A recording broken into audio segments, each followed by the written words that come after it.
It's a real pleasure to join you all for this talk that I've titled Designing for Resilience in Uncertain Times, which I believe is very much on the top of our minds from wherever we are in the world, whether we are practitioners or academics or students of design, and whatever discipline, from architecture to urban planning to the environment, product, communication, we're all contending with very uncertain times in the COVID-19 moment.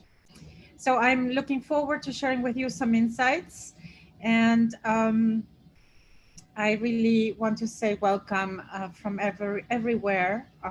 It's lovely to be part of your community and join you virtually. I'm joining you from New York City.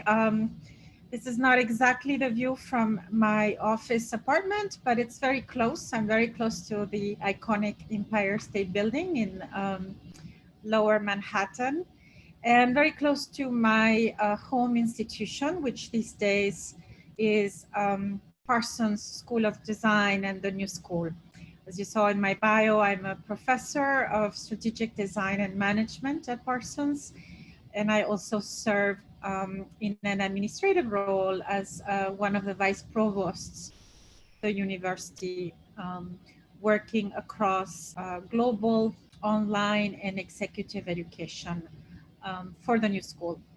The New School has 5 colleges. Parsons School of Design, of course, is very well known and established School of Design, as you all know, and it represents half of our university. So this is a university that combines strong social science expertise in our other colleges, performing arts, and art and design. And we have about 10,000 students. More than 5,000 are at Parsons, over 40% international students coming to us from every part of the world. And this COVID moment is very difficult for us here in the United States. As you know, we have been and remain the epicenter of this pandemic. New York was the epicenter back in April. We are now one of the safest cities within the US, but it is a very highly disruptive moment for us at Parsons, at the New School, and in higher education. Of course, I wanted to start this talk with a couple of reflections about uncertainty and about the future, which I believe this epidemic is making very, very palpable to us all. And this is a lovely quote from Tolstoy that talks about the unknowable future. And I believe that as human beings and as designers and as practitioners, we are very cognizant of the future. We're always working towards the future, and also quite humble in our practices about this statement of not being able to know it all, right? And work with uncertainty. And that's sort of the thread of my talk today. And to pile on to that, there's this little sketch of Frank Gehry in this slide. I've had the opportunity to be around Frank Gehry on a number of projects. He has built the Weatherhead School of Management in Cleveland, where I got my PhD, and did a lot of work with many colleagues and professors of mine in Cleveland when this building was going up. And Frank Gehry, I think, gives us a wonderful example of this idea of working through uncertainty. Many of you know he talks about liquid architecture and the power of creativity and invention and staying in that moment of, not defining necessarily a building and staying in that sketch and iterative mode that a design mindset brings to push more ideas forward and to push through uncertainty. And what I think we're all learning in this crisis, and we're learning from the design community, is that faced with this uncertainty and faced with this crisis, there's a silver lining in terms of new opportunities, new creativity, and new ways to go forward. I structured this brief talk in two parts. I wanted to first give you an overview of Cumulus, the Global Association of Art, Design, and Media that I serve as president of. This is the association that has established links with Mohamed and ArchiNet, and we're excited to explore more partnership going forward. And this is one of the big hats I wear these days, in addition to the work I'm doing as a professor, researcher, and higher ed administrator. And then the second part of the talk, I will touch and introduce this framework that I've developed on following the work of other scholars in design and management, this concept of design attitude, and want to reflect on it, share a little bit about insights about it in my practice and research, again, connected to this topic of uncertainty.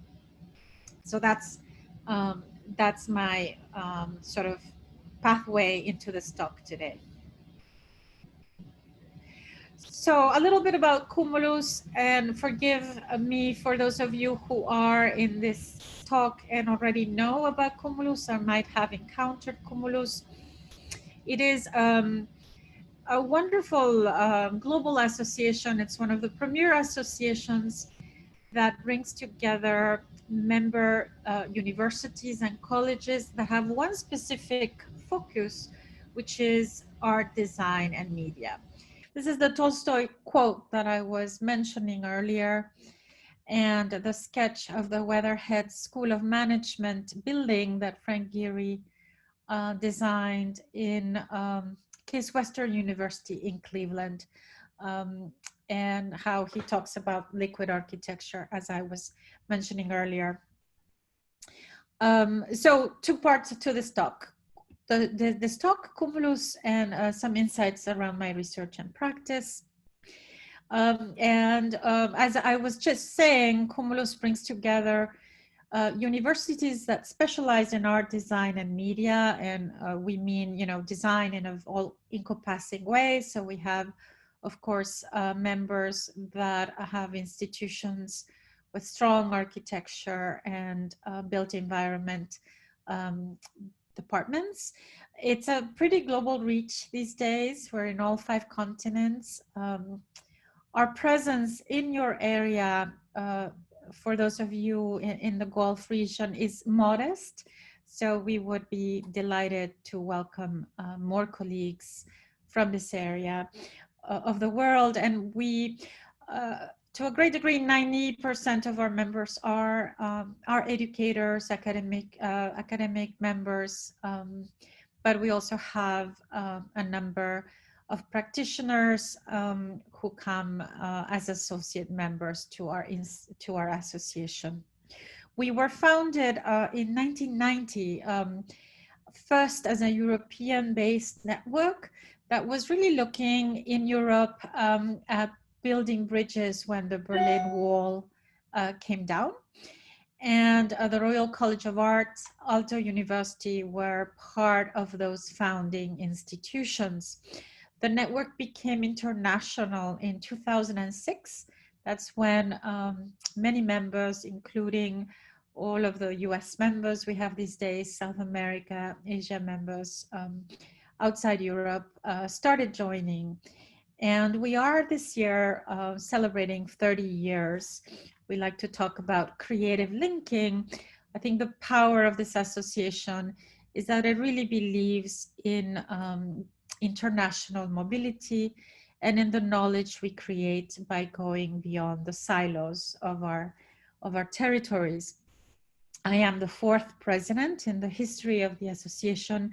This photograph was taken a year ago when I became president, and shows the other 3 presidents. I am the first non-European president. I was born in Buenos Aires, Argentina, and have dual citizenship as an American who's really, as a practitioner scholar, developed all my research and practice here in the United States for the last plus 20 years. It's a real honor for me to serve as president. We have an incredible team of colleagues from around the world who are on our executive board. Our board and president changes every 3 years with one repeat cycle. So typically you see a president 6 years in this association, and the board rotates as well. We have a wonderful team of staff that manage the association out of Aalto University in Helsinki. And so Ms. Eija Salmi is our Secretary General and has a great number of colleagues that support the member activities. And these activities really are connected all around this topic of internationalization and global engagement and what we learn from that. Two of our principal, sort of a core part of our principal work is around conferences and knowledge development and sharing. So member institutions bid to hold we have 2 conferences a year. And typically one is in Europe and one is outside Europe. And the topics and the orientation of these conferences and the publications can really vary depending on the institution. So it's very rich and an opportunity for a very much of a 360-degree view of what's happening in the design education community through the practitioners that attend our conference around the world. Last year, there was a very vibrant conference in Colombia, in Bogota, that looked at biodesign and at the future of design, for example, the design after. And we were going to have our conference this year in Rome at Università de Sapienza around the topic of design cultures. And of course, COVID has disrupted all physical conferences as travel has been shut down around the world for its most part, as we all know. So we have decided to obviously put a pause in any physical programming with conferences this year. And we will resume hopefully with the next conference that was planned in Rome in June 2021. And I would invite you to go into our website and learn more, since there's still opportunities to participate through workshops, through a call for papers, and a new track that is being developed around the response of the design community to the COVID-19 crisis. Another big part of what this association does is think about its role in building interesting intersections and partnerships. And again, if you go into the Cumulus website, you will see that we participate, promote, and endorse very important initiatives with governments around the world, around competitions, around awards, around new knowledge. And it's a very vibrant sort of network of networks that we like to be centered around.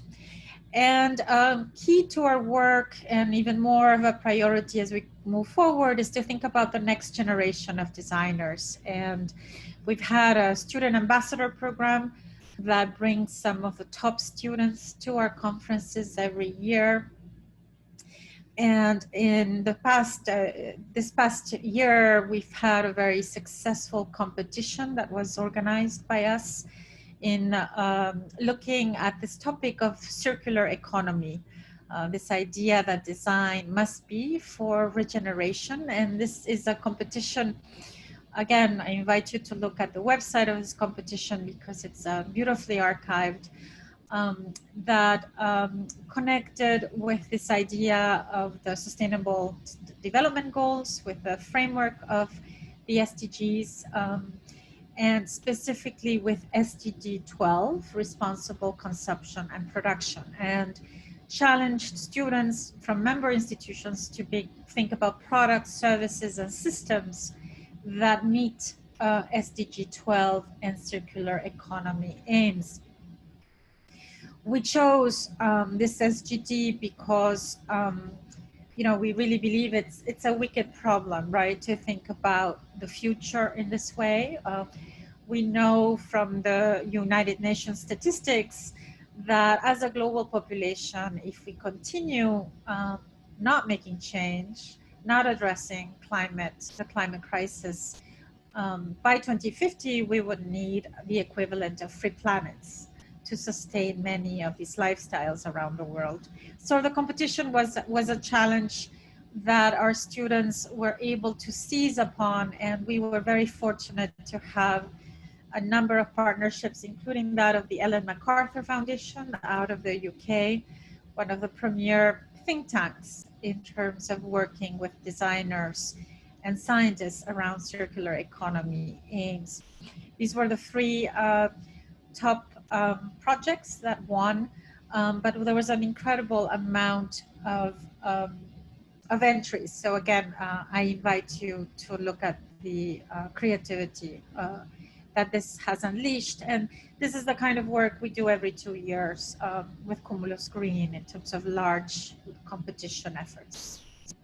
As the new president, my task has been to work with our board to think about the strategy of this association and where we are as a global association, where we can build on legacy, but think about the future, what our responsibility is. We have, again, some of the most inspiring universities teaching art, design, and media around the world, and about 1 million students when you aggregate all our members. So the impact we can have in terms of our activities is very humbling. So our strategic plan for Cumulus, again, you can access this in the Cumulus website, really looks to be promoting the mission of the association, which is to be a forum for knowledge exchange and to advocate for the positive role of designers. It's also reliant on key values of excellence, of dialogue and global engagement, which we know these days in the world can be very challenging as we experience many situations of political strife. We value diversity, and we have a very strong connection to ideas of social and environmental responsibility. So our vision is to really continue on this work, to be one of the premier global networks, mostly for educators, as I said, but in close connection with practitioners. And we have 3 pillars that are connected to initiatives that build community, that build stronger communication and collaboration opportunities among our members. Again, the plan is an exciting plan because it sets a mandate for the association to do even more around partnerships, around student work, innovating around how we meet COVID-19 has forced our association to really become a much stronger virtual network, very much like ArchiNet does. So we are launching a new website in the next month, and we are very, very interested in questions of bridging the knowledge from our different members around the world. So we are very busy and really taking the COVID moment to embrace this idea that change is inevitable, and that we, even before COVID, all of us know we were standing at the brink of massive change that is coming from technological, ecological, social, and economic transformations. And that there is a complexity connected to this change that not only is inevitable, but it is also an invitation for us as designers to really contribute and have a leadership role in addressing. We know that resilient organizations are ones that turn crisis into opportunity. And that's very much how we are living as a membership organization this moment in time with COVID-19. So that's a quick overview on Cumulus. And again, I realize I've gone fast, so I do encourage you to go to our websites for Cumulus Green and the Cumulus Association to find out more. And don't hesitate to connect with questions about memberships and opportunities to partner. Some quick insights about my research and practice. So we have some time for Q&A. Again, connected to my perspective as a researcher and practitioner, my area really has been this area of design for social innovation and design management and innovation. Before arriving to Parsons, I co-founded and led for more than 15 years a program called Design Matters that was looking at bringing large organizations in the nonprofit and government world, but also industry, together with our educational studios to problem solve around social impact issues. And that was Design Matters at ArtCenter College of Design, a program which is now a whole area of the university in design that is very vibrant and continues since my leaving. And in that work I was doing with United Nations agencies, with governments, with industry, I was finding that there was a real need for me to dig a little deeper and get to a more theoretical understanding of what I was observing empirically as an educator and as a practitioner that didn't have a design background. So my original background was in the humanities. So I was very fortunate to study with Dr. Richard Buchanan. You may have encountered the work of Richard Buchanan. He is one of the editors, founding editors of Design Issues. He really established the interaction design field in the United States by leading Carnegie Mellon's design school for many years. And when I was ready to do a PhD, I sought to work with him and study with him, and he was in a management school at Weatherhead. And this is why I ended up following that path of pursuing doctoral work at the intersection of management and design theory. And the work of Dick has been very influential in my writing and my research as a key mentor. And I have this quote on the screen: design is the human power of conceiving, planning, bringing to reality all of the products that serve human beings in the accomplishment of their individual and collective purposes. I wanted to share it with you because it's a statement to me that really points to the humanity in the design enterprise, whatever your discipline might be, and the power of design to make and to conceive of things that are not there yet, right? With a strong sense of the ramifications for human beings. And this is really foundational to the way I approach design in my research and practice.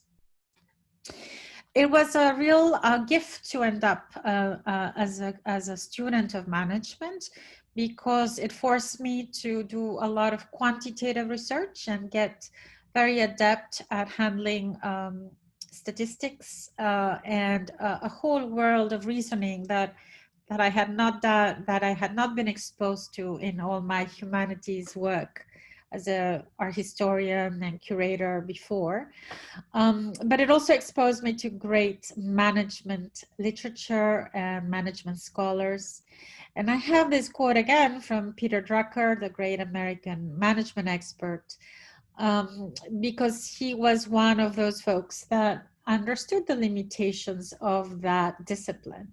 And as somebody coming from the design field, being in this management environment was a wonderful opportunity to test, to embrace some of this knowledge, but also to test its limitations. And again, going back to some of the trends that we have been seeing before COVID, and reflecting on this moment for the design community, whether you're in practice or in academia, what we see is that a lot of our analytical frameworks for predicting what might happen, for organizing companies and institutions are falling flat, right? They are being quite limited.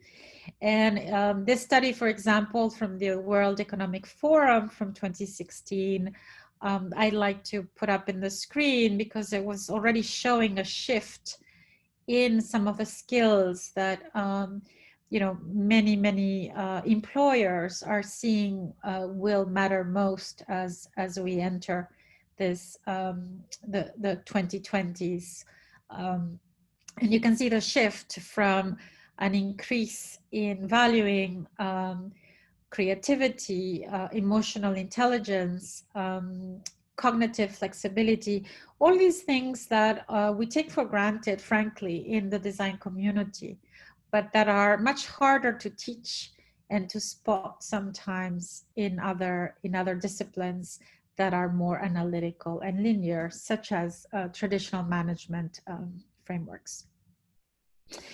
So keeping on with my theme of uncertainty, we know that, as a basic definition, right, uncertainty is the result of our incomplete knowledge of the world, or about the connection between what our present actions might be and the future outcomes of these actions. And I believe that, again, whatever your discipline or place in the world might be in this moment in time, we are all learning the lesson of this very humbling moment, this unprecedented public health, economic, and social crisis we're living with COVID-19.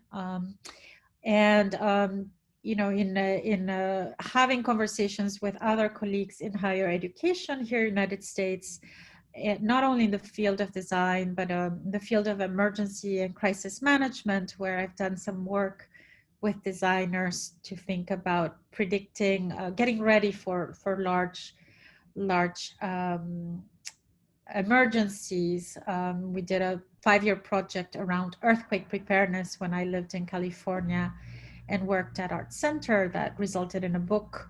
And in that project, I got to work with scholars from Harvard that are looking at crisis management. And we were just reflecting back in April on the fact that there is absolutely no playbook, even with all the knowledge we have around preparedness and crisis with COVID-19, right? The interrelated wicked nature of this problem is never seen. And I think we're seeing in the news of in the newspapers every day, the challenges we're facing with this uncertainty now. And, my thesis really is that this uncertainty, this time, is one we have to seize as a design community, as a community of practitioners and researchers. If we go back to the tried and true statement by the Nobel laureate Simon, we know that designers are inclined to really be devising those courses of action for the future and working from the unknown into the preferred future we might wish to see. We also know from management and design scholars like Horst Rittel, who wrote this wonderful paper in the late 80s, The Reasoning of Designers, that learning what the problem is the problem, right? A lot of our design briefs start by that quest of trying to reframe the brief with a client and understanding the place for innovation and for opportunity. So again, the context, the world context we're in presents a unique moment for design to even be stronger in that pursuit. We have also been seeing in our scholarship and our practice in the 21st century that design is much more than a craft-based discipline. It's of course reliant and a lot of its magic comes from that craft. But it is also a domain that pushes us to these days work in systems, work with other disciplines when we try to approach innovation and new products, new buildings, new environments. And in the place I do research these days, which is really organizations and looking at the role of design in impacting how organizations and groups of people might innovate, there is this interesting sort of overlap with the world of strategy. And a lot of the organizational disruptions that we must contend to these days, again, I look at, how do designers not only apply techniques and tools. Of course, there's design thinking and there's prototyping and there is visualizing and all these different ways we have to develop our way through a brief and through a project. But a lot of my work is around the cognitive disposition that designers have to innovate and to advance social innovation projects and outcomes, to advance innovation within organizations. And that's a framework I wanted to touch upon briefly in this talk. And again, would invite you to read. I publish quite a bit with other colleagues as well from Weatherhead, and we can make sure there's follow-up papers that you can access around this.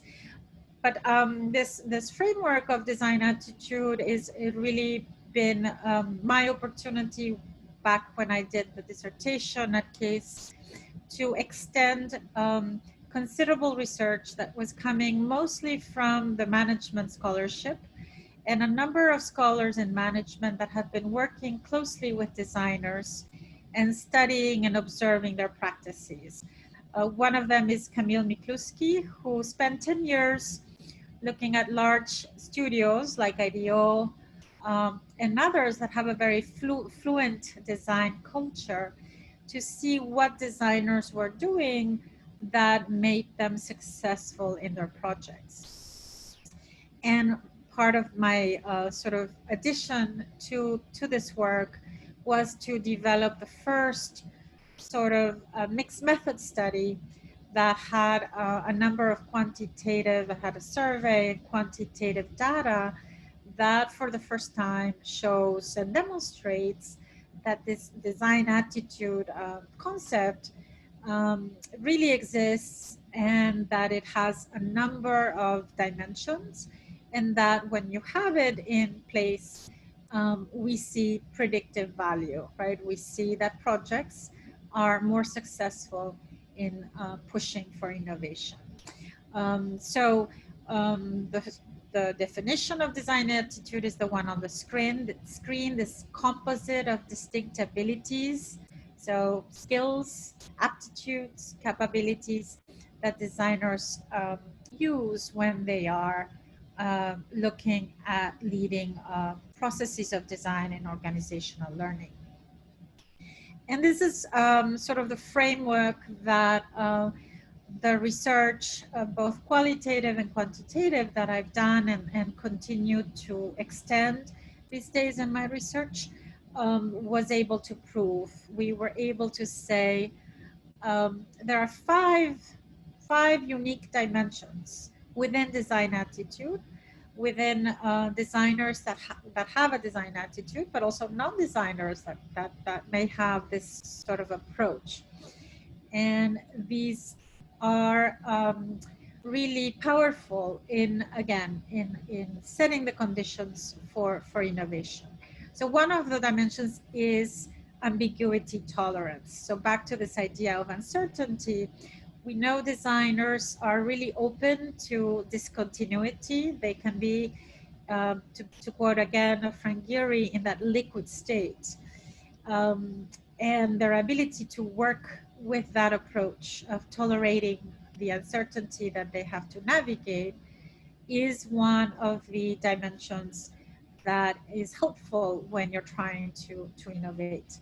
The second one is the ability design and designers have to really converge and diverge, as we know, in our processes of problem solving and connecting multiple perspectives. The ability to connect the dots, to consolidate and synthesize multidimensional meanings is a very powerful, again, cognitive disposition that improves innovation outcomes. The third one we hear and talk a lot about in the design community is empathy, right? How we empathize with users. There's a whole literature around human-centered design, and this idea that designers are always working to have a deep understanding of how others see, feel, and experience their users, and that those insights do make a difference as you are putting together new products and services and buildings and what have you. And the last two dimensions of design attitude are creativity. So embracing the power of embracing the novel and making it impactful, and an engagement with aesthetics. This idea that we really understand the meaning of beauty, not only for beauty's sake, but that the dimension of aesthetics helps us also think about a door into function and to service in a way that is really important. So when you take these the five lenses, that's what is part of a design attitude.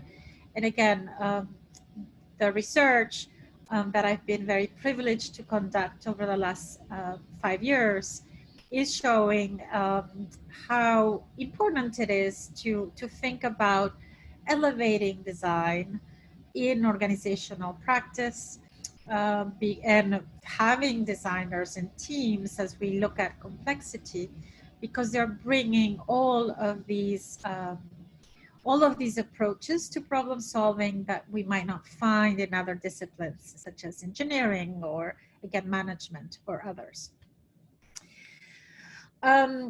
In a lot of the projects I've been able to observe, a lot of my research has been in the context of social innovation. You might know of the organization Nesta. Until recently, until last year, it was led by Jeff Malkin out of the UK. I recommend, if you're interested in specifically social innovation body of work, to look at all of the publications of Nesta. And I really like this frame, the spiral of the innovation spiral of Nesta, that again charts this idea of a process that designers are very familiar with, and where, again, a design attitude has a lot to bring. And again, in this moment of uncertainty, we can see that this approach is really important. So my last slide here to leave you with, and looking forward to taking some questions, is again, Peter Drucker, the American management expert, just leaving us all with the encouragement that this is a moment to innovate, and we should not, think necessarily about the future, but to really think about innovating for the present, since the design community is really badly needed globally these days. This is my email. I would be delighted to hear from you. And thank you very much for joining this talk today. I'm going to stop my share. You can keep it if you like, but okay, fine. Okay. Thank you. Thank you a lot for this presentation. We already notified everyone if they have questions to share it now. Let's take Dr. Abdul Abir with us. Doctor? Yeah, Assalamu alaikum. Salam. Good evening. Hello, Abir. Yes, Mariana, thank you very much for this very nice presentation and topic. I have, if you allow me, I have 4 questions, or some of them are comments and questions. The first, actually, what attracted me is the title of your talk, which is more related to our times now, the resilience design, how to design with resiliency. But if we look into the issues that our scholars and researchers talking about today, they are the problems of maybe the mode of capitalism or a new liberalism that have always been there. But COVID-19 has just explored them, has brought them to the fore. They brought more attention to them, like social justice, inequality, the right to the city, the right to public space, all these things. So they necessitated kind of urgent solution now. But solutions have been put forward since maybe early 20th century until now. What make the solution of resilient city or resilient designs special now? How can we guarantee that they will work, since they have always been there and there are other powers resisting them to be achieved or succeed? You mentioned in the very beginning that we don't know the solution. We are working within uncertainties, and there is no playbook to show us what is next. But you ended your talk with a slide that don't design for the future, design for the present, stem from your present. So how do you? I feel there is kind of contradiction between the two statements. How do you match between them? Yeah. My second question, if you allow me, is you mentioned the 5 dimensions of design attitude, the ones that you're working on as your research. But you stemmed from the design attitude from the concept of innovation and creativity, which is very much individualistic. It is kind of individual-based attitude or skill that the designer has to possess in order to fulfill his designs or her designs. But this is very much in contradiction with what you mentioned about this institution, Cumulus, that you are targeting to reach a connectivity and collaboration with the community. Design process in the terms that you mentioned are very much designer-centered. So how do you reach resiliency and community-based design with such innovative designer-based approach? And the third question is, what makes your design attitude with the 5 dimensions different than the other attitudes that we teach in our universities? Because this is, for me, very similar to what we do in upgrading and in directing the design attitude in our design studios, in architecture specifically. My 4th question is kind of comment. I actually was quite shocked when you mentioned at the very beginning, and you quoted kind of the liquid approach of Frank Gehry, which is following the deconstruction approach for design, and you related it to resilient approach. For me, the deconstruction is the uncertainty per se. You know, it is promoting uncertainty. So how come that uncertainty and it's kind of promoting resilience? That's it. Thank you.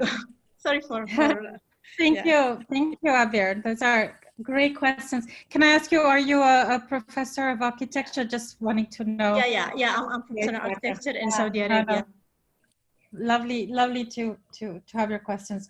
So the first, your first set of questions, and I took some notes. Your reflection around, you know, this moment in time of that COVID is bringing for amplifying knowledge we had and real understandings we had as a design community, and amplifying inequity and importance of social justice and other. I completely am aligned with that reflection that you're making. And what I cannot comment necessarily, what's happening globally on this, but I can comment that it is a moment of opportunity here in a city, for example, like New York, for us in an institution like Parsons, where we're working very closely with civic design, colleagues that are working in the civic design or public sector space.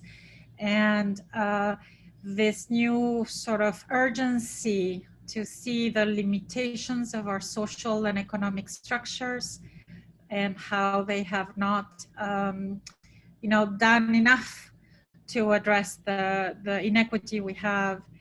That's an opening for a lot of my colleagues in the space to be engaging and to be invited at the table in their design. In terms of so I don't know if that fully addresses your reflection, but I just wanted to echo that I agree with you, and that's where we're seeing opportunity.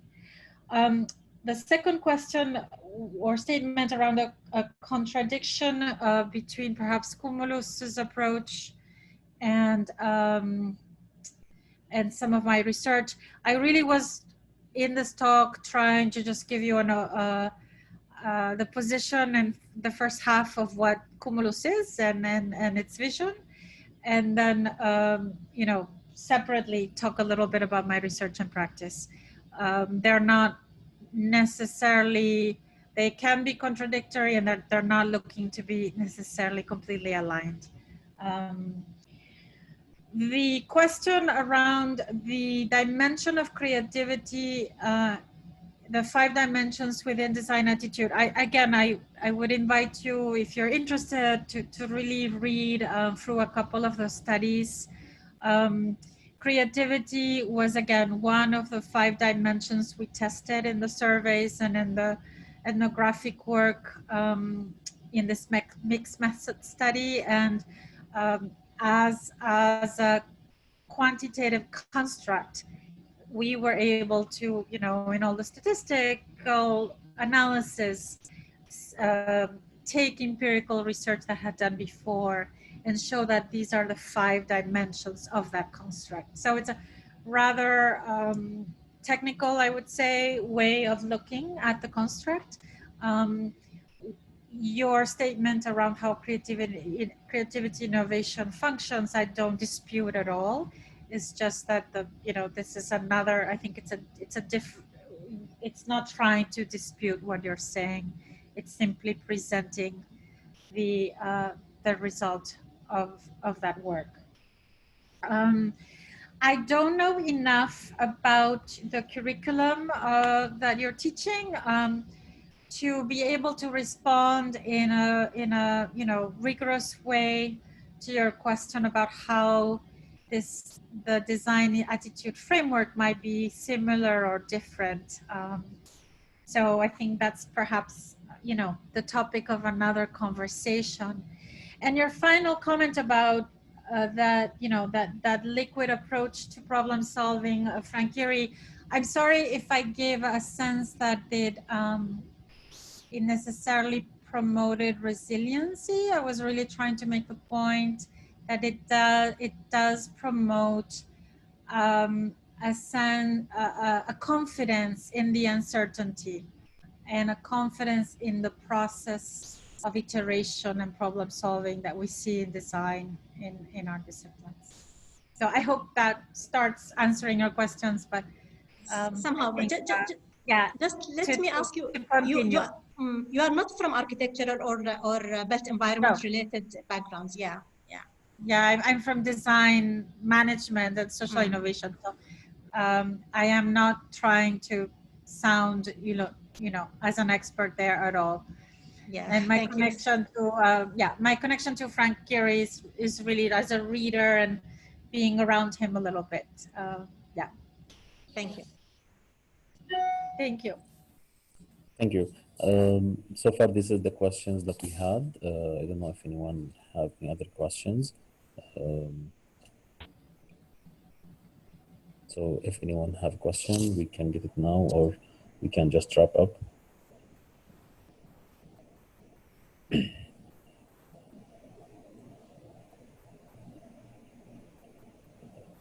Okay, we have Engineer Atif.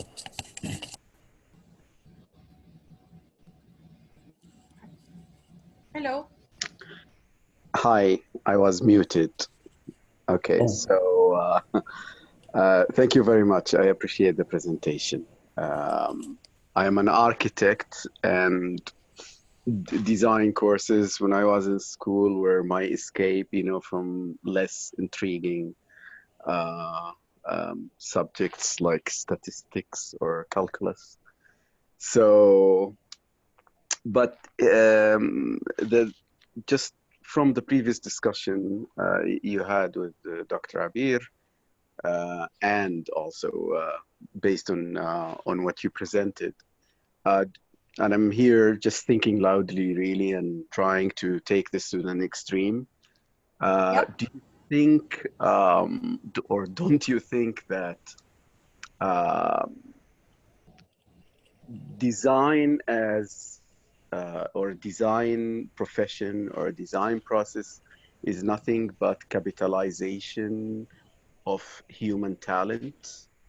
I don't think if we had this presentation probably, and I'm speaking to you from Saudi Arabia, probably 100 years ago here, they never had any problems with design because people created their own things and tools by themselves.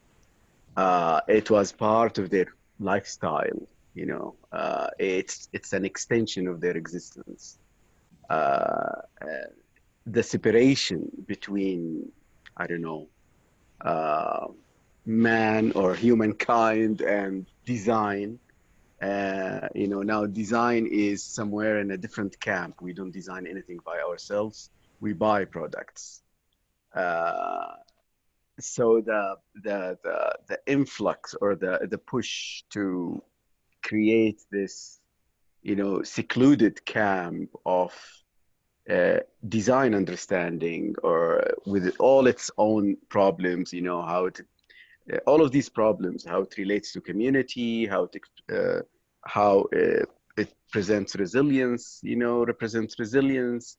All of this is happening because of this disconnection, you know, between us as people in general. Here, I'm not talking now as a professional, although maybe I'm shooting myself in the foot if I encourage everyone to build their own house without an architect, which I'm doing right now. So don't you think that, you know, design is just like when, you know, how you prepare your own food. You know, you go to the kitchen or whatever, to the farm, and, you know, whatever product you have, and you make something out of it. That's how we have all of these recipes now. Okay, you know, like a number of like long line of people, you know, tried it before us, and until it became perfect.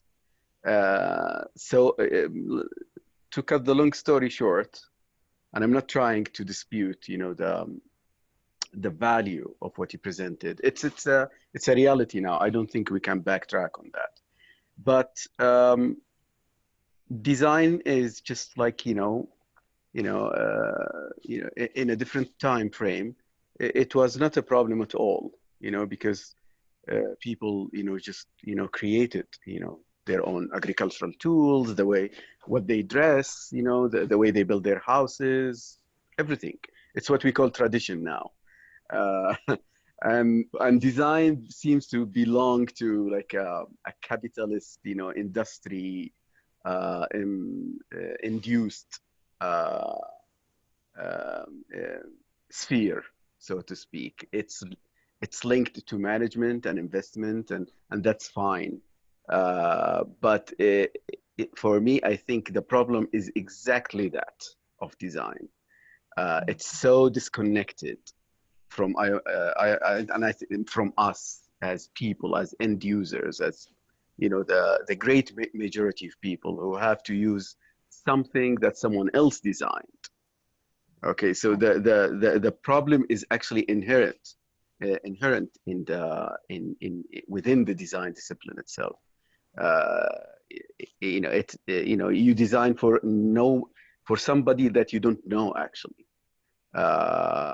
And then you try to solve all the problems that the design created by not responding, to certain needs of certain people, or people with with disabilities, for instance, or people with different lifestyles, or people with different languages and cultures, and all of these series of troubles that happen because design was conceived in a tube, so to speak, as opposed to born naturally out of its own immediate or natural environment. I'm just thinking now loudly, really. I don't have a solution. I don't know. I'll still buy products that were created somewhere else. Yeah. So, but again, thank you so much for the presentation. You don't need to. I mean, I would love to hear your response. I don't think I don't think there is an immediate answer to this or immediate solution. It's a polemical issue, really. Yeah, I thank you, Atef, for your reflection. I think there is for sure a very capitalist construct connected to the design professions and to some disciplines of design, all disciplines of design, really. I am at Parsons, one of the institutions that has, a very famous fashion design school, where we are seeing, if there is one industry where we see the capitalist sort of, mindsets at work, it can be in fashion, right? But that said, I think there is a lot of work in how we teach design and in design professions and design groups around the world that are actually really countering that model and actively working against it, right? So, we have groups like the group that is doing a lot of research and work around decolonizing design, really critiquing a Western, Northern Hemisphere set of principles that have taken a lot of prominence in the literature and are quite limited, right? That we see the limitations of. There's a lot of work in participatory design, working with, not designing for, but designing with. And there's a lot of work, you mentioned disabilities in the category of universal design. So I am optimistic that there's not only one set of priorities and mental models, but there are many, and that there's an opportunity to shift these dynamics in how we teach and how we promote different values.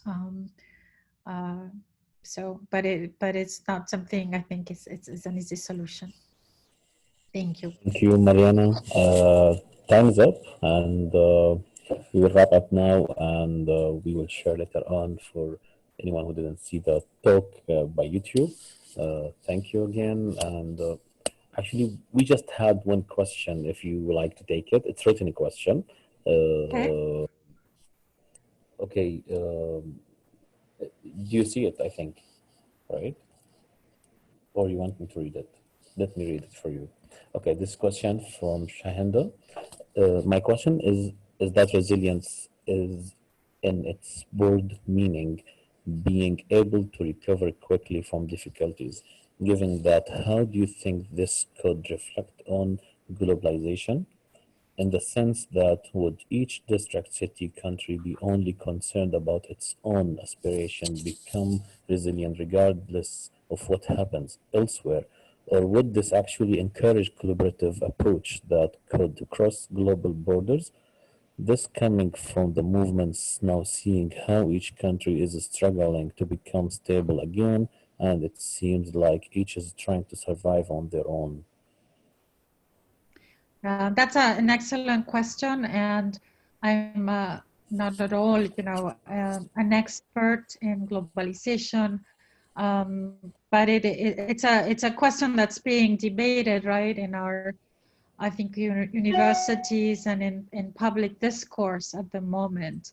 You hear, one position where we're seeing already signs of the end of globalization, right? A retrenchment in terms of countries being much more conservative and thinking about their own value chains. We're certainly seeing that, unfortunately, in this country, in the United States at the moment.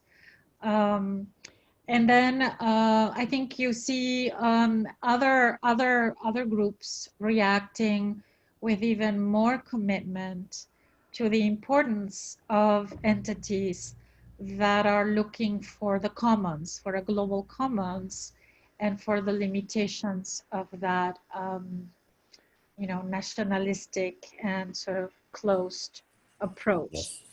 Yes.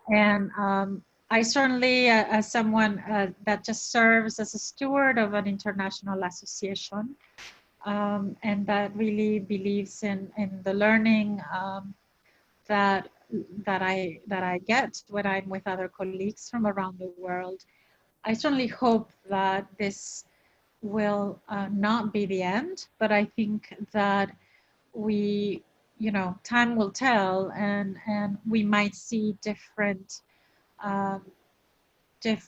types of behavior and policies depend, in different parts of the world. And I think we will see one manifestation of what comes. Yes. Okay, thank you a lot, and thank you for answering all the questions that we had, and for your time. Yeah, thank you again for the opportunity, and I really appreciate. Yeah, we are looking forward for other talks. With all of you. Yeah, okay. Thank you. Take care. Take care. Bye-bye. Good evening. Good Goodbye. Evening. Bye-bye.